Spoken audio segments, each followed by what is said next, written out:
അതിൽ അദ്ദേഹം സൂചിപ്പിച്ച ഒരു കാര്യം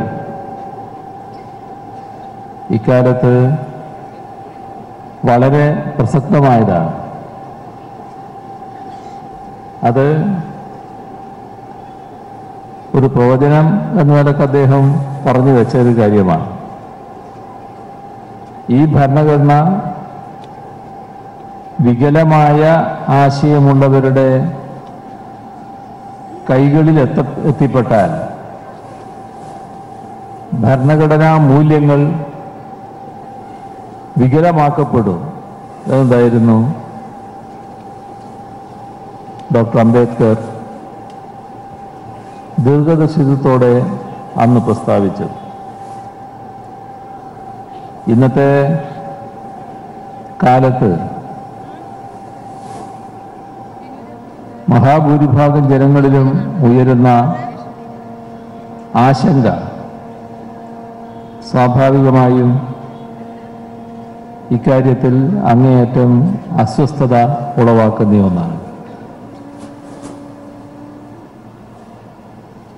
ഈ ജനകീയ വിദ്യാഭ്യാസ പരിപാടി പ്രധാനമായും ലക്ഷ്യമിടുന്നത് നമ്മുടെ ഭരണഘടനയെ സംബന്ധിച്ച് ഒരു പ്രാഥമിക അവബോധം എല്ലാവരിലും സൃഷ്ടിക്കുക എന്നതാണ്. അതോടൊപ്പം തന്നെ ഭരണഘടന സംരക്ഷിക്കേണ്ടതാണ്. അപ്പോൾ ഭരണഘടന സംരക്ഷിക്കണമെന്ന ഉത്തരവാദിത്വം ജനങ്ങളിലാകെ ഉണർത്തുക, അതും ഈ വിദ്യാഭ്യാസ പരിപാടിയുടെ ലക്ഷ്യമാണ്. ആ ലക്ഷ്യം യാഥാർത്ഥ്യമാക്കാൻ വേണ്ടി സംസ്ഥാനത്തിൻ്റെ വിവിധ ഭാഗങ്ങളിൽ നിന്ന് ഇവിടെ എത്തിച്ചേർന്ന നിങ്ങളെല്ലാവരെയും ഹാർദമായി അഭിവാദ്യം ചെയ്യട്ടെ.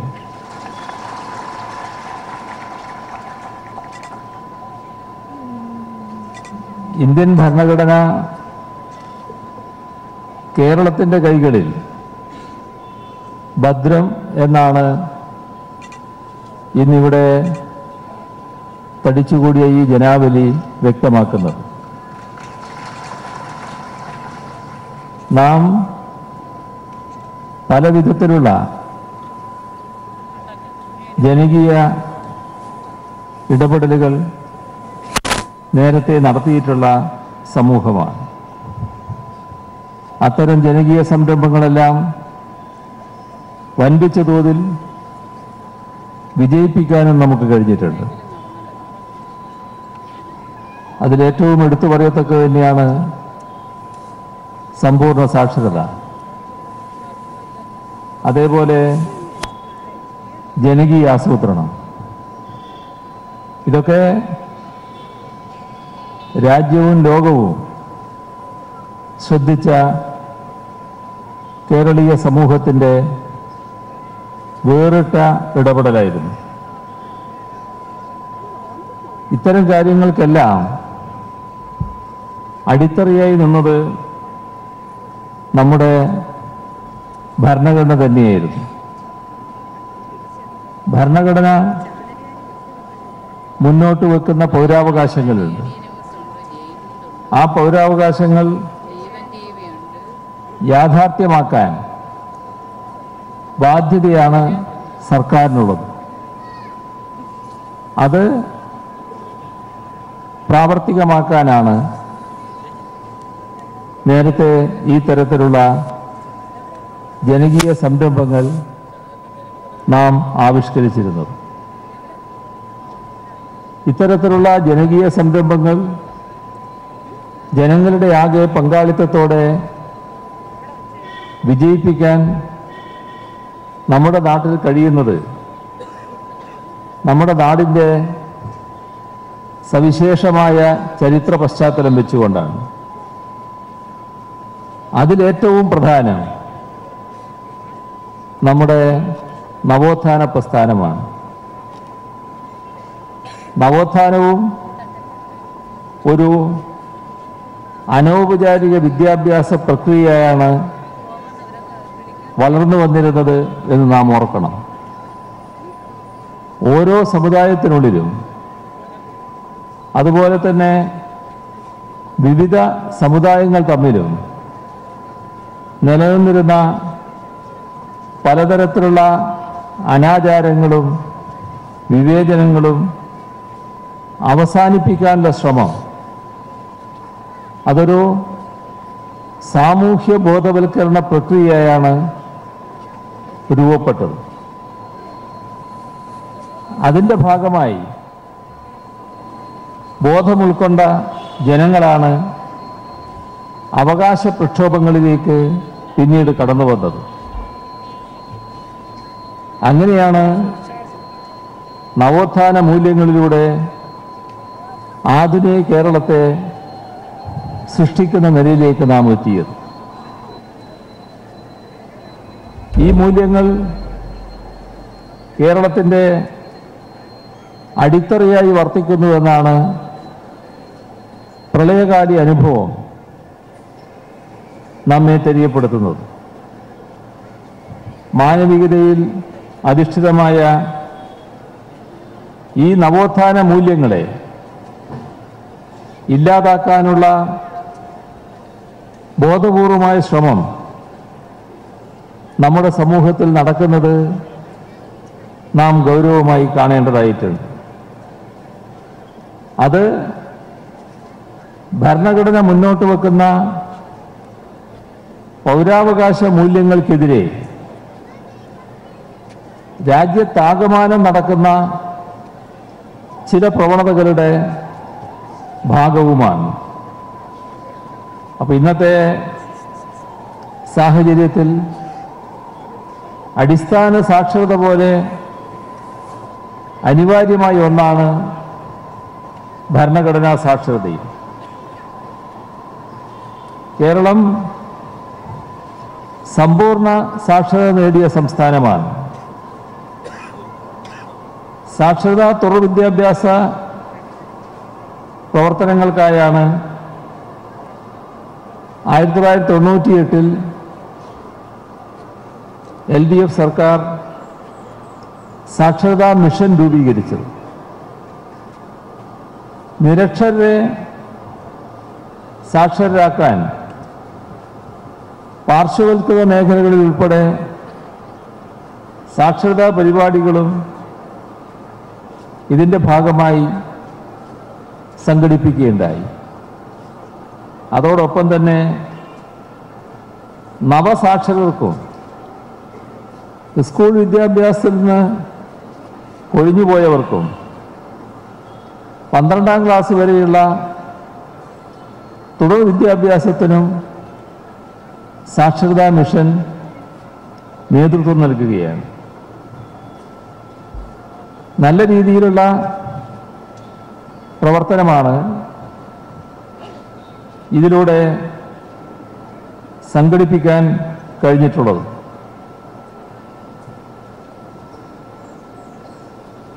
നവോത്ഥാന പ്രവർത്തനങ്ങളും സ്വാതന്ത്ര്യ പ്രസ്ഥാനവും നമ്മുടെ സംസ്ഥാനത്തെ നല്ല രീതിയിൽ ഉയർത്തിക്കൊണ്ടുവരികയാണ് ഉണ്ടായത്.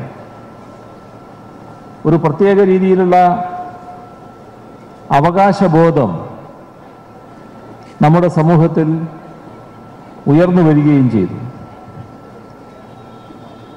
ജനാധിപത്യം, സമത്വം, സാഹോദര്യം, സാമൂഹ്യനീതി, മതനിരപേക്ഷത, പരമാധികാരം ഈ ആശയങ്ങൾക്കൊക്കെ അടിസ്ഥാനം തന്നെ സ്വാതന്ത്ര്യമാണ്. സ്വാതന്ത്ര്യം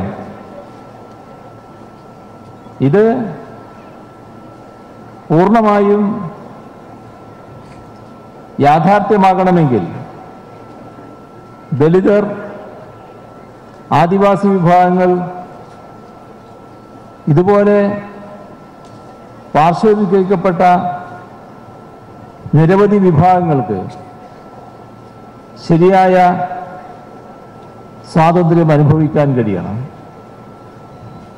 അവിടെയാണ് അടുത്ത കാലത്ത് ഏറ്റവുമധികം ചർച്ച ചെയ്യപ്പെട്ട സ്ത്രീയുടെ അവകാശത്തിൻ്റെ പ്രശ്നവും ഉയർന്നു വരുന്നത്. സ്വാതന്ത്ര്യം ശരിയായ രീതിയിൽ അനുഭവിക്കാൻ സ്ത്രീക്കും അവകാശമുണ്ട് എന്ന് അത്തരമൊരു നിലയിലേക്ക് നമ്മുടെ സമൂഹം ഉയരേണ്ടതായിട്ടുണ്ട്. നമ്മുടെ സംസ്ഥാനത്ത് ഈ അടുത്ത നാളിൽ ലോകം ശ്രദ്ധിച്ച വനിതാ മതിൽ രൂപം കൊള്ളുകയുണ്ടായി. ഇതിലേറ്റവും പ്രധാന കാര്യം സമത്വത്തിനു വേണ്ടി സ്ത്രീകൾ സംഘടിച്ച് കാസർഗോഡ് മുതൽ തിരുവനന്തപുരം വരെ മതിൽ തീർത്തു എന്നതായിരുന്നു. അപ്പോൾ ആധുനിക കേരളത്തിൽ സ്ത്രീകൾക്കെതിരെയുള്ള വിവേചനം യാഥാസ്ഥിക വിഭാഗം ബോധപൂർവം ഉയർത്തിക്കൊണ്ടുവരാൻ നോക്കുമ്പോൾ ഫലപ്രദമായ ഇടപെടലിലൂടെ അതിനെ പ്രതിരോധിക്കാനാണ് കേരളീയ സ്ത്രീ സമൂഹം ശക്തമായി രംഗത്ത് വന്നത്. ഇവിടെ ഭരണഘടനയുടെ ആമുഖത്തിൽ രേഖപ്പെടുത്തിയിട്ടുള്ളത് നമ്മൾ ഇന്ത്യയിലെ ജനങ്ങൾ സൃഷ്ടിച്ച ഭരണഘടന എന്നാണ്. അപ്പോൾ നമ്മൾ ഇന്ത്യയിലെ ജനങ്ങൾ നമുക്കായി സൃഷ്ടിച്ച ഭരണഘടന നമുക്കായി സമർപ്പിക്കുകയാണ് ചെയ്തത്. അതുകൊണ്ട് തന്നെ ഭരണഘടനയെ സംരക്ഷിക്കേണ്ട ബാധ്യത, കടമ നമ്മുടേതാണ്, ജനങ്ങളുടേതാണ്. നമ്മൾ ജനങ്ങൾ ഭരണഘടനയിൽ ഉറച്ചു നിൽക്കും. ഇത് ഭരണഘടന തന്നെ മുന്നോട്ട് വെക്കുന്ന പ്രധാന കടമയാണ്. ഈ കടമയാണ് ഭരണാധികാരികൾ ഉൾപ്പെടെ നമ്മുടെ രാജ്യത്ത് നിർവഹിക്കേണ്ടത്. ജുഡീഷ്യറി ഉൾപ്പെടെ എല്ലാ ഭരണഘടനാ സ്ഥാപനങ്ങളും അതാണ് ചെയ്യേണ്ടത്. നിർഭാഗ്യവശാൽ ഭരണഘടനയെ വെല്ലുവിളിക്കുന്ന പ്രവണത വർദ്ധിച്ചു വരുന്നതാണ് നമ്മുടെ അനുഭവം. ഭരണഘടന മുന്നോട്ട് വെക്കുന്ന ആശയങ്ങളുമായി പൊരുത്തപ്പെടാത്തവർക്ക് ഈ നില സ്വീകരിക്കേണ്ടി വരികയാണ്. ഇന്ത്യയുടെ ചരിത്രമെടുത്താൽ സ്വാതന്ത്ര്യ സമരവും ദേശീയ പ്രസ്ഥാനവും സ്വാതന്ത്ര്യം ലഭിക്കലും അതിൻ്റെ ഭാഗമായുള്ള നമ്മുടെ രാജ്യം റിപ്പബ്ലിക്കായി മാറലും ഇങ്ങനെയെല്ലാമുള്ള ചരിത്രമെടുത്താൽ ഈ ആശയങ്ങൾ രൂപപ്പെട്ടു വന്നത് ദീർഘമായ ദേശീയ പ്രസ്ഥാനത്തിൻ്റെ ഭാഗമായാണ്, സാമ്രാജ്യത്വ വിരുദ്ധ പ്രസ്ഥാനത്തിൻ്റെ ഭാഗമായാണ്. അതിൽ ഒരു പങ്കും വഹിക്കാത്ത ആളുകൾക്ക് സ്വാതന്ത്ര്യം, ജനാധിപത്യം, സമത്വം, സാമൂഹ്യനീതി ഈ ആശയങ്ങൾ മനസ്സിലാവില്ല. ഈ ആശയങ്ങളെല്ലാം രൂപപ്പെട്ടത് ജനകീയ പ്രക്ഷോഭങ്ങളിലൂടെയാണ്.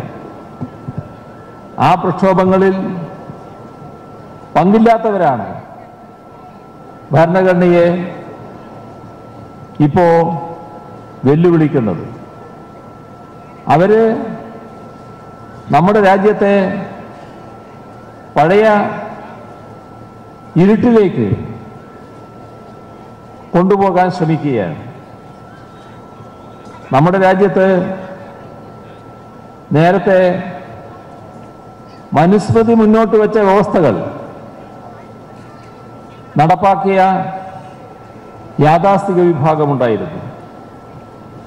ആ സാമൂഹ്യ വ്യവസ്ഥയെയാണ് ഇക്കൂട്ടർ ഇന്ത്യയിൽ വിഭാവനം ചെയ്യുന്നത്. പക്ഷെ അവര് ഓർക്കുന്നില്ല, മനുസ്മൃതിയിലെ ആശയങ്ങളെ പരാജയപ്പെടുത്തിയാണ് ഇന്ത്യൻ നവോത്ഥാന പ്രസ്ഥാനം മുന്നോട്ട് വന്നത്. അതിൻ്റെ തുടർച്ച ദേശീയ പ്രസ്ഥാനത്തിലുണ്ട്. അതിൻ്റെ തുടർച്ചയായാണ് ഭരണഘടന രൂപപ്പെട്ടത്. നവോത്ഥാനത്തിൻ്റെ ഭാഗമായുള്ള കാര്യങ്ങളിലേക്ക് ഞാൻ ഈ ഘട്ടത്തിൽ വിശദമായി കടക്കുന്നില്ല. ഭരണഘടനയ്ക്ക് വിധേയമായി പ്രവർത്തിക്കുക എന്ന കടമയാണ് ഏത് ഗവൺമെന്റും ചെയ്യേണ്ടത്. ആ കടമയാണ് കേരള സർക്കാർ നിർവഹിച്ചു വരുന്നത്. അതിന് കഴിയാവുന്നത്ര തടസ്സം സൃഷ്ടിക്കാനാണ് ചിലരിപ്പോൾ ഇവിടെ പരിശ്രമിക്കുന്നത്. ഈ ശ്രമങ്ങൾ യഥാർത്ഥത്തിൽ ഭരണഘടനയ്ക്കെതിരായ ശ്രമങ്ങൾ തന്നെയാണ്. ഭരണഘടന ഉറപ്പു നൽകുന്ന അവകാശങ്ങളുണ്ട്. പരമാധികാര നീതിന്യായ സ്ഥാപനമായ സുപ്രീം കോടതി ആവർത്തിച്ചുറപ്പിച്ചിട്ടുള്ള അവകാശങ്ങളുണ്ട്.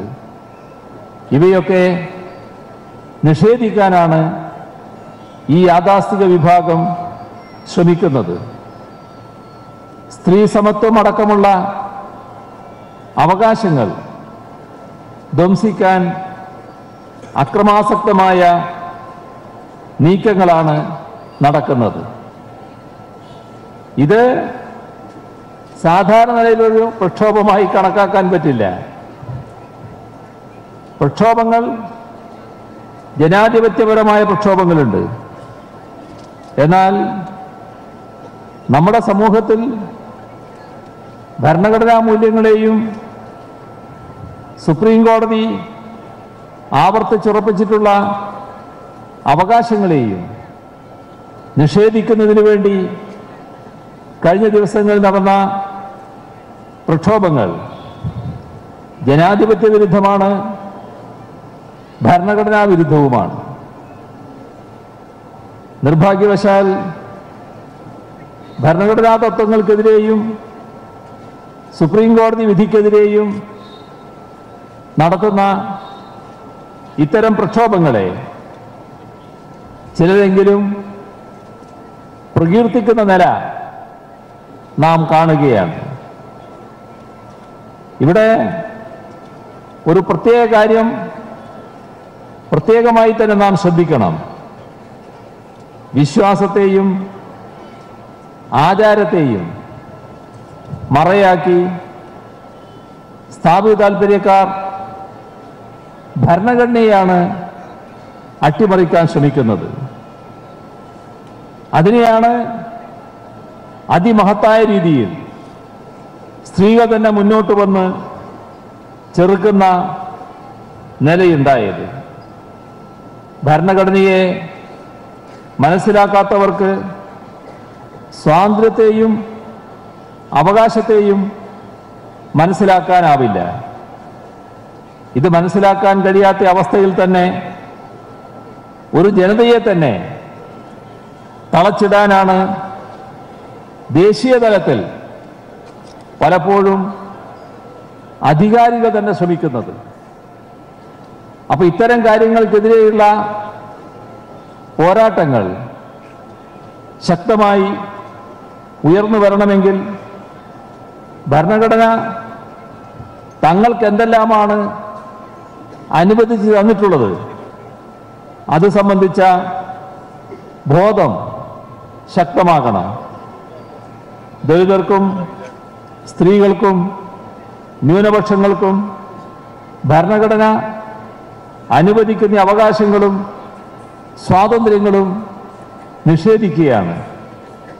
ഈ നിഷേധം ശരിയല്ലെന്നും തങ്ങൾക്ക് അർഹതപ്പെട്ടയാണ് അവയെന്നും ബന്ധപ്പെട്ട ജനവിഭാഗങ്ങളെ കൊണ്ട് തന്നെ പറയിക്കാനും ശ്രമിക്കുന്നുണ്ട്. ഇത്തരം ശ്രമങ്ങളെ ചെറുത്ത് ഒരു ജനതയ്ക്ക് അതിജീവിക്കണമെങ്കിൽ ഭരണഘടനാ സാക്ഷരത കൈവരിച്ചേ മതിയാവും. ഭരണഘടനാ സാക്ഷരത നമ്മുടെ സമൂഹത്തിൽ കൂടിയ തോതിൽ പടർത്തുന്നതിന് എന്ത് ചെയ്യാൻ കഴിയുമെന്നത് നമ്മുടെ ഭാഷ, സാഹിത്യ, സാംസ്കാരിക സ്ഥാപനങ്ങൾ, ബന്ധപ്പെട്ട വിദ്യാലയ ഡിപ്പാർട്ട്മെൻറ്റുകൾ ഇവയെല്ലാം ആലോചിക്കേണ്ടതായിട്ടുണ്ട്. വ്യക്തികളും ഇക്കാര്യത്തിൽ ശക്തമായ നിലപാടെടുത്ത് മുന്നോട്ട് വരണം.